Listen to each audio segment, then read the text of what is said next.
तो जैसे कि इंडिया में हिप हॉप तेजी से ग्रो करता जा रहा है और स्पेशली रैप म्यूजिक जिसका क्रेज इंडियन यूथ की सर चढ़कर बोल रहा है, इसका एग्जाम्पल आप अपने यूट्यूब ट्रेंडिंग पेज पर ही देख सकते हो, जहां हर 3 से 4 दिनों के गैप में आपको एक ना एक रैप म्यूजिक वीडियो ट्रेंड करती हुई नजर आ ही जाएगी। ऐसे में काफ़ी लोगों के मन में डाउट्स रहते हैं कि क्या हिप हॉप और रैप म्यूजिक एक ही है। हिप हॉप एक्चुअली में होता क्या है, इसे किसने इन्वेंट किया और आखिर क्या रीजंस रहे होंगे जिसके कारण हिप हॉप का जन्म हुआ। तो आज की इस वीडियो में हम जानेंगे हिप हॉप की हिस्ट्री, साथ में हिप हॉप से जुड़े कुछ अमेजिंग फैक्ट्स कि कैसे खुद को एक्सप्रेस करने का जरिया बना, खुद को डिफाइन करने का जरिया, कैसे एक बर्थडे पार्टी के दौरान जन्म हुआ हिप हॉप का, और कैसे आगे चलकर हिप हॉप म्यूजिक ने पूरी म्यूजिक इंडस्ट्री को डोमिनेट किया। और साथ ही में जानेंगे कि कौन थे हिप हॉप की हिस्ट्री के फर्स्ट रैपर, किसने इस आर्ट मूवमेंट को हिप हॉप का नाम दिया, और कौन थे वो आर्टिस्ट जिन्होंने हिप हॉप को ग्रोइंग स्टेज में बड़ा करने में एक इम्पॉर्टेंट रोल निभाया। तो बहुत सी चीज़ें आपका इस वीडियो में इंतज़ार कर रही है, बट उससे पहले हेलो दोस्तों, मेरा नाम है स्काई और मैं आप सभी लोगों का हमारे चैनल हार्ड वर्क के फर्स्ट एपिसोड में स्वागत करता हूँ। तो without wasting any more time, let's get started. ये गाना बॉयज के लिए है, व्यूज के लिए नहीं। 1900 यानी कि सन 1900 में बहुत से कैरिबियन कंट्रीज के लोग रोजगार की तलाश में न्यूयॉर्क सिटी के ब्रॉन्क्स शहर में आकर बसने लगे, जिसके कारण ब्रॉन्क्स की पॉपुलेशन जो 1900 में 2 लाख थी, वो 1930 तक 1.2 मिलियन यानी कि 12 लाख हो गई। 1930 में यूएस स्टॉक मार्केट क्रैश हो जाने के कारण ग्रेट डिप्रेशन का दौर शुरू हुआ। ये 24 अक्टूबर 1929 से 1939 तक चला। इस दौरान अमेरिका में अनएम्प्लॉयमेंट रेट 25% तक बढ़ गया और करीब 1 करोड़ 30 लाख से भी ज़्यादा लोगों की जॉब्स चली गई। अब क्योंकि ब्रॉन्क्स शहर में ज़्यादातर लीबर्स और अफ्रीकन अमेरिकन्स रहते थे, इसलिए यहाँ ग्रेट डिप्रेशन का असर कुछ ज़्यादा पड़ा, जिसके कारण ब्रॉन्क्स में क्राइम एक्टिविटीज़ बढ़ने लगी।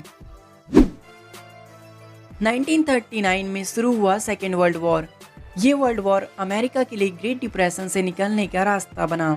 इस दौरान अमेरिका ने अपना ज़्यादातर टाइम अपनी टेक्नोलॉजीज़ को एडवांस करने और वेपन्स बनाने में यूज़ किया। 1940 के एंड में न्यूयॉर्क सिटी प्लानिंग कमीशन ने हाईवेज का एक नेटवर्क बनाने के बारे में सोचा, जो कि ब्रॉन्क्स को यूएस से सीधा कनेक्ट करता, और फाइनली इस फ्रीवे को डिज़ाइन किया 1945 में वहाँ के सिटी प्लानर रॉबर्ट मोसेस ने। ये फ्रीवे उस समय मोस्ट कॉम्प्लिकेटेड अर्बन प्रोजेक्ट्स में से एक था। अब इसे बनाना इतना मुश्किल इसलिए था क्योंकि इसे ब्रॉन्क्स शहर के बीच में से बनाया जाना था, जिसके कारण इसे 113 streets, 7 expressway, 1 Subway line, 3 rail lines और सैकड़ों वाटर और सिविल लाइंस को क्रॉस करना पड़ता, जो कि काफ़ी मुश्किल काम था। सन 1948 में एक्सप्रेसवे बनाने का काम शुरू हुआ और 1963 तक ये एक्सप्रेसवे पूरी तरह बनकर तैयार हुआ और इसका नाम रखा गया क्रॉस ब्रॉन्क्स एक्सप्रेसवे। ये एक्सप्रेसवे इतना बड़ा है कि इसमें टोटल 6 लेन्स है और हर लेन 12 फीट चौड़ी है। तो आप लोग समझ सकते हो कि इसे बनाने में कितनी प्रॉब्लम्स आई होगी। 1948 में जब ब्रॉन्क्स में इस एक्सप्रेसवे को बनाने का काम शुरू हुआ, तो इसके सामने आने वाले हजारों घरों, बिल्डिंग्स, स्कूलों और हॉस्पिटल्स को तोड़ दिया गया, जिसके कारण यहाँ रहने वाले हजारों फैमिलीज और लोग बेघर हो गए, और जो एरिया बच गया था वहाँ बहुत कम रहने लायक जगह बची थी।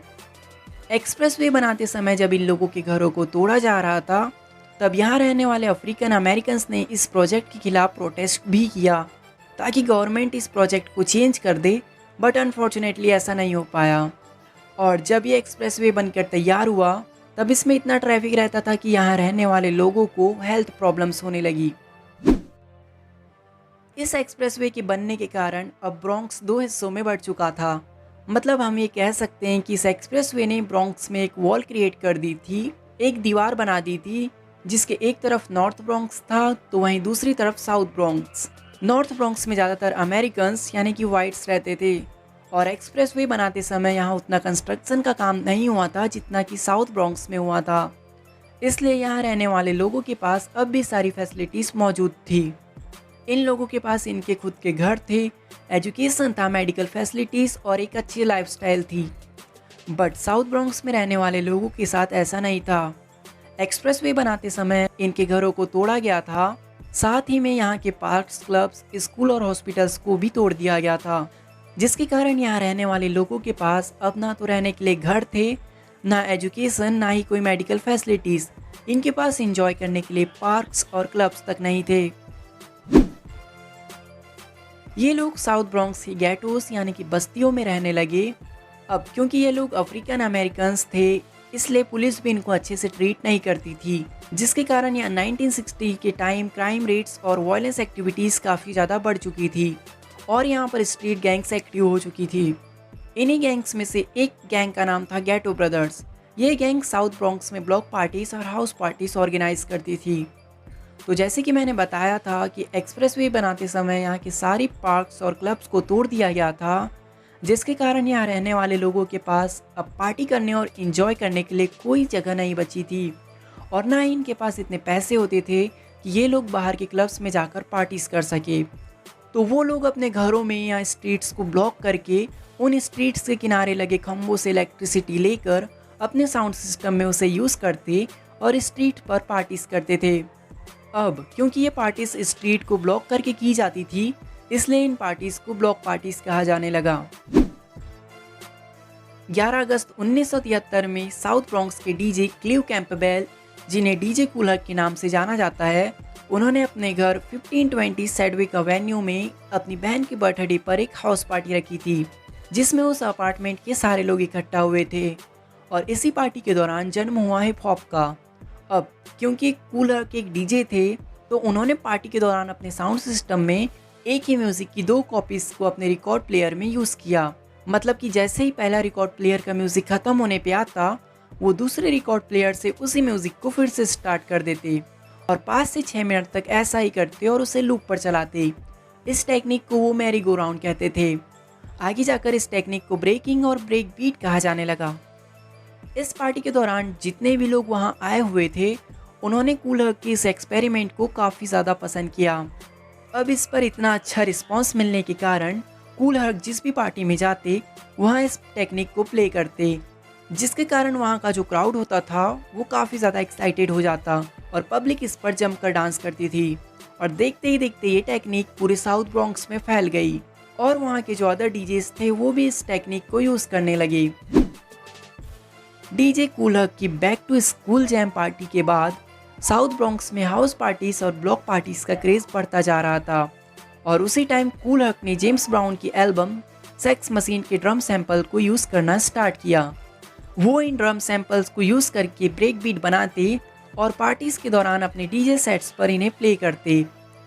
जितने भी लोग कूल हर्क की पार्टीज़ में आते, वो लोग इन ब्रेक बीट्स पर अपने डांस मूव्स परफॉर्म करते, जिसके कारण कूल हर्क इन्हें बी बॉयज़ और बी गर्ल्स यानी कि ब्रेकिंग बॉयज़ और ब्रेकिंग गर्ल्स कहकर पुकारते थे। वो इसे ब्रेकिंग इसलिए भी बोलते थे क्योंकि ब्रेकिंग एक स्ट्रीट स्लैंग है, जिसका मतलब होता है किसी चीज़ के लिए एक्साइटेड हो जाना या एनर्जेटिक फील करना।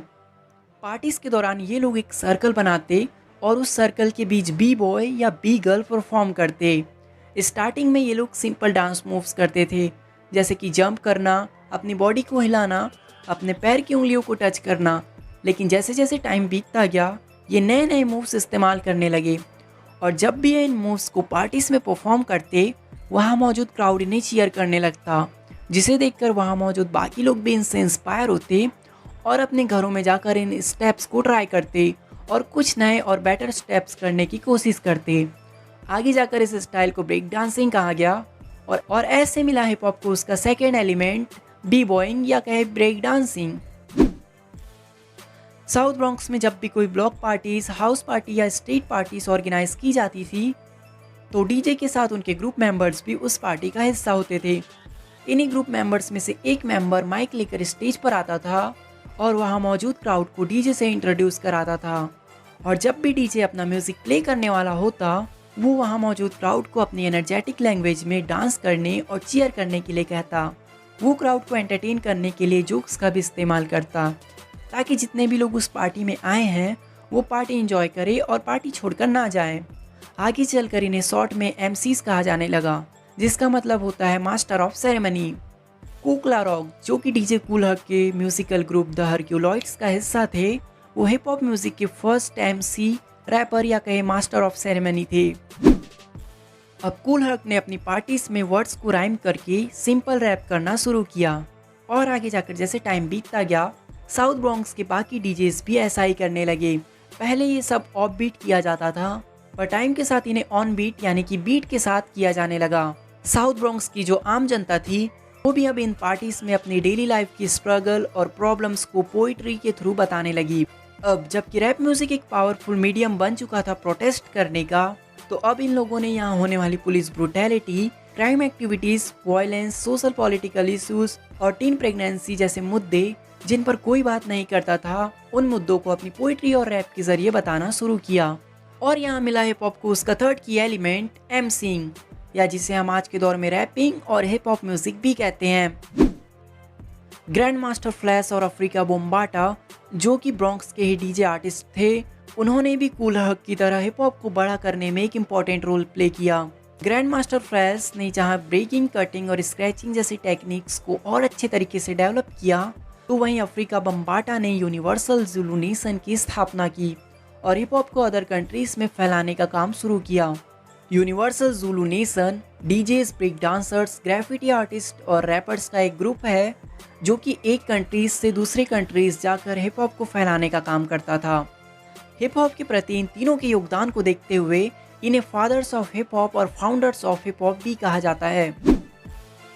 कीथ काउबॉय, जो hip hop group grand master flash and the furious 5 के मेंबर थे, उनके एक फ्रेंड का 1978 में यूएस आर्मी में सिलेक्शन हो गया, जिसकी खुशी में उन्होंने अपने घर पर एक पार्टी रखी थी।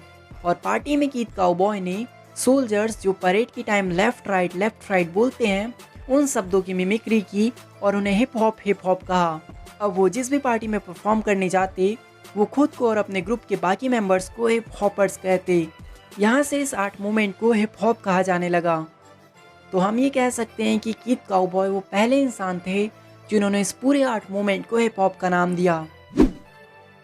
1978 में बिलबोर्ड मैगजीन, जो कि म्यूजिक इंडस्ट्री की मेन ट्रेड मैगजीन है, उसने अपनी मैगजीन में ब्रॉन्क्स में बढ़ती हुई स्ट्रीट पार्टीज, ब्लॉक पार्टीज और कूल हक की बी बीट्स और ब्रॉन्क्स में बढ़ते उनकी क्रेज के बारे में बताते हुए एक शॉर्ट आर्टिकल छापा, जिसके कारण अब यूएस में रहने वाले बाकी लोगों को भी इस आर्ट मूवमेंट के बारे में पता चलने लगा।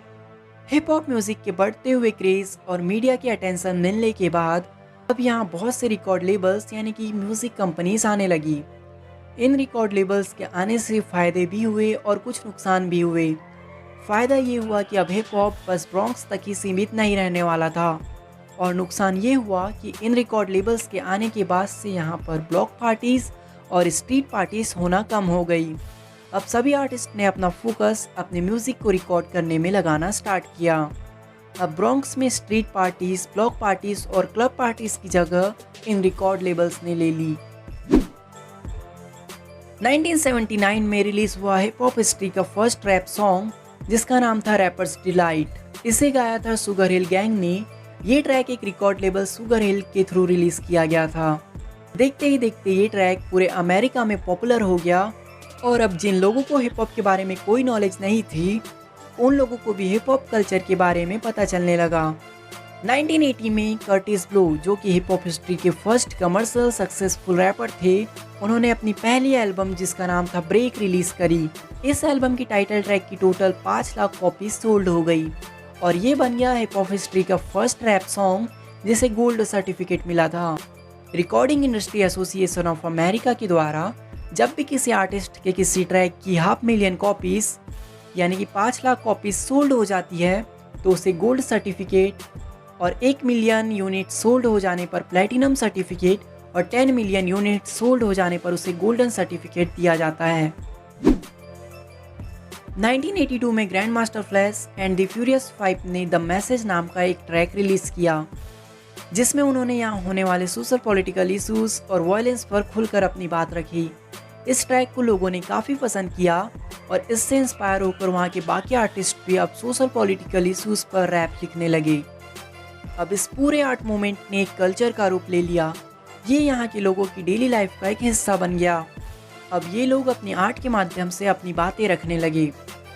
1986 से 1997 तक के टाइम पीरियड को हिप हॉप का गोल्डन एरा कहा जाता है, क्योंकि इस टाइम गैंगस्टर रैप और East Coast versus West Coast rivalry ने ही पूरी म्यूजिक इंडस्ट्री को डोमिनेट किया था।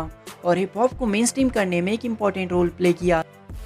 इन सभी चीज़ों की शुरुआत हुई 1988 में गैंगस्टर रैप यानी कि रियलिटी रैप के शुरू होने के बाद। इस जॉनरा के आर्टिस्ट में शामिल थे Ice T, Eazy, Big Daddy Kane, LL Cool J, The Game, Snoop Dogg, MC Hammer, KRS-One, Nas, Jay-Z, बिगी smalls, Tupac, 50 Saint और कुछ खतरनाक रैप ग्रुप्स जैसे पब्लिक एनिमी, वू टैंग क्लैन और NWA, जिसे हिप हॉप हिस्ट्री का सबसे dangerous group भी कहा जाता है। ये सभी आर्टिस्ट अपने गानों में वहाँ पर होने वाली police brutality, violence, crime activities, drug use, alcohol use, tin pregnancy और अफ्रीकन अमेरिकन के साथ होने वाले रेसिज्म पर बिना डरे अपनी बात रखने लगे।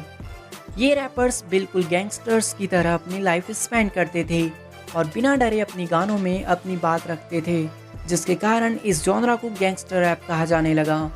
पर चीज़ें हाथ से तब निकली जब East Coast versus West Coast rivalry के दौरान 1996 में टूपाक और 1997 में बिगी का ड्राइव बाय शूटिंग में मर्डर हो गया।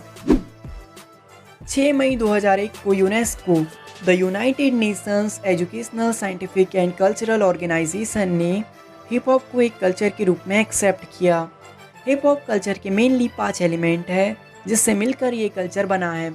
इसमें पहला है डीजेइंग, दूसरा है ब्रेक डांसिंग, तीसरा है एमसीइंग और चौथा है ग्राफिटी और लास्ट है नॉलेज, जिसे इन चारों के माध्यम से बांटा जाता है। ये सभी एलिमेंट्स अफ्रीका बोम्बाटा ने दिए हैं। हिप हॉप 2 शब्द हिप और हॉप से मिलकर बना है, जिसमें हिप का मतलब होता है नॉलेज और हॉप का मतलब होता है मूवमेंट, यानी कि अपने नॉलेज को मूवमेंट के माध्यम से बांटना। अब मैं ये तो नहीं कह सकता कि एक कंप्लीट स्टोरी है, हो सकता है कि मैंने इसमें बहुत से टॉपिक्स को मिस कर दिया हो, तो प्लीज़ आप लोग कमेंट सेक्शन में जाकर बताइए कि मैंने किन किन टॉपिक्स को मिस कर दिया। ऑल्सो अगर आप लोगों को ये वीडियो पसंद आई है तो प्लीज़ वीडियो को लाइक करो और हिप हॉप से रिलेटेड ऐसे ही ऑसम वीडियोस देखना चाहते हो तो इस चैनल को सब्सक्राइब भी कर लेना। मिलते हैं नेक्स्ट वीडियो में, तब तक के लिए बाय बाय।